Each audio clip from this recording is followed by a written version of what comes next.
Bonjour à toi cher spectateur, Balle perdue 3 de Guillaume Pierret, donc troisième volet de la saga Balle perdue. On a eu l'occasion de parler du premier parce qu'il était sorti dans une période où c'était plutôt prompt à une sortie directement sur Netflix. Le deuxième on l'avait vu dans les rattrapages parce que bon à l'époque il n'avait pas forcément plus que ça fait parler de lui. Le troisième arrivant comme une espèce de conclusion, je l'espère très franchement, à ce qui est aujourd'hui une trilogie.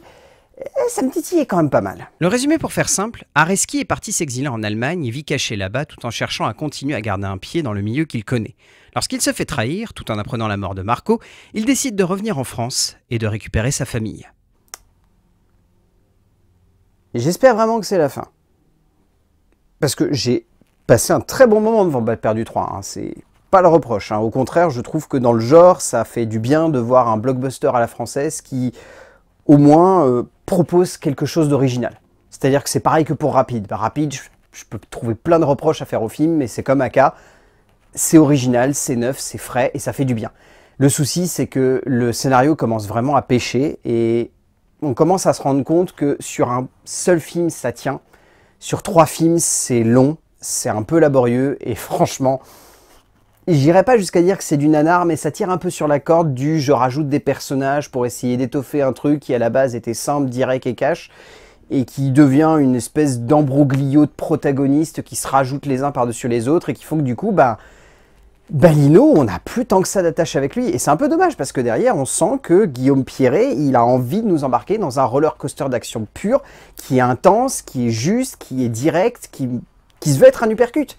Et donc du coup, là, ça nous prend au tripes, on se laisse embarquer, et franchement, ouais, là-dessus, on passe un moment fun. Mais il y a ces petits trucs qui font qu'on a l'impression que ça tire la corde et qu'à un moment, il va falloir vraiment s'arrêter. Donc c'est pour ça que j'espère que c'est la fin. Certains projets de cinéma devraient rester des œuvres solitaires, des propositions se posant simplement comme un objet unique, sans réelle envie ou besoin de s'étendre, et d'aller un peu trop loin dans ce qu'elles cherchent à offrir aux spectateurs, soit simplement un bon moment qui ne demande rien de plus. Guillaume Pierret offre un troisième volet à sa saga automobile qui sonne comme le volet le plus poussif dans son écriture, tout en étant une œuvre flamboyante et terriblement puissante dans sa maîtrise de l'action et de la poser à l'écran, mais qui par moments donne vraiment l'impression de tirer un peu trop sur la corde du film à suspense, avec un peu trop de personnages. En termes d'écriture, le scénario est écrit par Caril Ferret ainsi que Guillaume Pierret. L'écriture. Déjà, de manière globale, disons qu'avec l'arc narratif qui s'est développé devant nous sur 3 films, c'est plutôt pas mal. C'est assez ambitieux tout en ayant une espèce de forme dramatique ou en tout cas impactante qui veut générer de l'émotion. Donc c'est à saluer quand même d'avoir réussi à construire cette dramaturgie sur 3 films. Après, attardons-nous sur les détails parce que honnêtement, le souci qu'a ce 3e film, c'est que il ne semble pas réussir à s'équilibrer par rapport aux 2 autres. J'irai pas jusqu'à dire que Balle perdue est une saga qui se vaut pour la puissance dramatique et l'émotion qui est générée par les 3 volets succinctement alignés. Mais disons qu'ici, en fait, il y a un espèce de trop-plein de personnages qui fait qu'on se perd. Bon, déjà, le film est beaucoup plus long que les autres. Les autres duraient 1h30, 1h38. Là, on est sur 1h50, ce qui est vraiment ultra costaud pour le projet qui est proposé. Et il y a des rajouts de persos qui n'ont pas vraiment d'utilité. Rez est un personnage qui est rajouté, selon moi, uniquement pour faire en sorte qu'on ait un petit peu d'affect émotionnel et de ressenti pour Areski.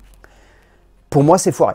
C'est foiré parce que c'est maladroitement amené et je vous raconte pas comment ça se passe, mais disons que la manière avec laquelle c'est amené dans la dramaturgie, c'est parfois à la limite du nanardesque et du ridicule. Le souci, c'est que du coup, Lino devient une espèce de personnage secondaire qui est pas bien équilibré et que Julia se devrait d'être une espèce d'héroïne propulsée au premier plan par la dramaturgie et que manque de peau ou de justesse de composition, pour moi, elle n'est pas bien amenée. Et du coup, elle n'a pas l'impact qu'elle devrait avoir sur le spectateur et c'est assez maladroit, voire même dommage. Et du coup, ce qui ressort, en fait, c'est un espèce de trop-plein de strates d'émotions, de narration et d'immersion qui font que, à la fin, on est un peu paumé devant ce 3e volet. Et que même si j'y trouve des points positifs, genre vraiment, je trouve que sur l'ensemble des 3 films, ça se tient, en tant que tel, c'est très maladroit. Pierret et Ferret vont un peu trop loin, et cela se ressent dans les personnages, mais également dans la manière avec laquelle la dramaturgie se développe et se construit, cherchant à amener une profondeur dramatique et narrative qui arrive un peu trop tard dans le contexte global des 3 scripts. Au fond, si cela avait été vaguement posé dès le début, le scénario aurait pu sonner comme fourni, quoique un peu fouillis, mais là, il donne par moments l'impression de chercher de nouvelles cordes en rajoutant des éléments qui semblent avoir un peu de mal à se mettre en connexion parfaite avec la base de l'écriture, donnant ainsi cette sensation que les 2 auteurs ont bricolé un 3e film. En termes de mise en scène, je ne vais pas avoir grand chose à dire par rapport au précédent volet. Guillaume Pierret est un très bon cinéaste d'action. C'est clairement un de ces metteurs en scène qui démontre une nouvelle fois que non seulement il fait du bien à la production audiovisuelle française, mais qu'au-delà de ça, à l'image de Morgan S. Dalibert, il devrait avoir le droit de sortir des films dans les salles de cinéma. Et j'espère vraiment que Balles perdues va être une plateforme qui va lui permettre derrière de pouvoir débarquer dans nos salles et de pouvoir proposer des films ambitieux, puissant et impactant. Balles perdues, mine de rien, ça reste une anomalie qui s'est retrouvée propulsée sur Netflix parce qu'il y a eu le Covid et il y a eu plein de choses qui se sont accumulées et qui ont fait que Gaumont, derrière, n'a pas voulu propulser le film en salle, ce qui pour moi reste extrêmement dommage. Mais ça fait du bien quand même comme saga, parce que les scènes d'action sont hyper impressionnantes, parce que l'ensemble de la dramaturgie, même si elle est maladroite en termes de composition et de mise en scène, elle se tient, elle est impactante et elle est puissante. Il y a vraiment des scènes qui, je trouve, sont ultra dynamiques. Et vu qu'en plus, on a un décor qui est assez atypique, avec les campagnes françaises qui sont très bien utilisées ici, ça donne des scènes d'action qui mixent des espèces de décors et d'ambiance qui varient à chaque séquence. Et pour moi, ça fonctionne du feu de Dieu. Et après, voilà, on pourra se poser plein de questions sur est-ce qu'en termes de montage, est-ce qu'en termes de dramaturgie, est-ce qu'en termes d'impact émotionnel, ça réussit pleinement à nous atteindre, ça sera à vous de juger. Mais en tant que tel, je trouve le film vraiment fun, réussi, cool et dynamique. Et c'est ça qui m'a plu dans Balles perdues 3, même s'il y a encore des points noirs à pointer du doigt. Pierret démontre une nouvelle fois qu'il est un brillant metteur en scène de la course et de l'action en flux tendu. Et ici, cela se ressent par le biais d'un travail de l'action qui donne énormément de puissance, de justesse et surtout d'intensité à tout ce qui se déroule devant nous pour notre plus grand bonheur. On sent que le cinéaste français prend plaisir à donner lieu à une œuvre qui prend tout son temps pour mettre en place la course comme un élément dramatique pour ensuite amener de la montée en puissance dans la juxtaposition des possibilités et des éléments de tension, et cela même si par moments, on ne va pas se mentir, ça va loin, voire même un peu trop loin, tout en restant fun. En termes de casting, celui-ci se tient plutôt bien. Encore une fois, il y a les 3/4 des acteurs qui reviennent. Disons que dans les petits nouveaux, Gérard Lanvin, bien sans forcément être extraordinaire. Disons que si vous avez vu des films d'Olivier Marchal, vous allez retrouver le même Gérard Lanvin que d'habitude. Anne Serra, Pascal Arbillot, Julie Tedesco, Ramzi Bedia, Charles Morillon, Diego Martin, enfin tous ces acteurs-là, on les retrouve, ça fait plaisir. Stéphie Selma est vraiment bien quand même. Elle s'en sort vraiment extrêmement bien ici et je trouve que c'est un de ses meilleurs rôles à l'heure actuelle. Elle a vraiment réussi à rendre cette héroïne très impactante et très juste. Nicolas Duvauchel, il fonctionne bien. Je trouve qu'encore une fois, il arrive très bien à porter le personnage d'Areski. Il arrive à amener juste ce qu'il faut d'émotion et d'immersion pour que du coup, on se laisse embarquer par son aventure qui ici trouve une jolie boucle de fin. Et après, il y a surtout l'acteur principal qui n'invente rien par rapport aux deux précédents films. Mais encore une fois, moi j'adore cet acteur.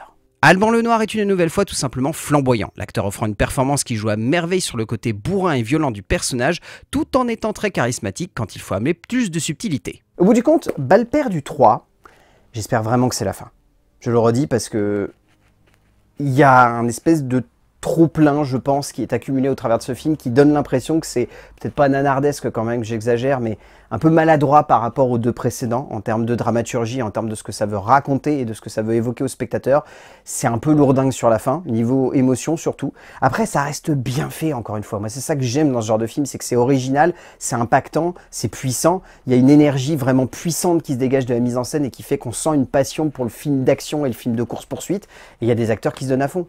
Donc, Balles perdues 3 de Guillaume Pierret, ça reste fun à regarder. Il y a plein de maladresses, il y a plein de petites imperfections. Mais si c'est comme ça que ça se termine, c'est très bien. A plus.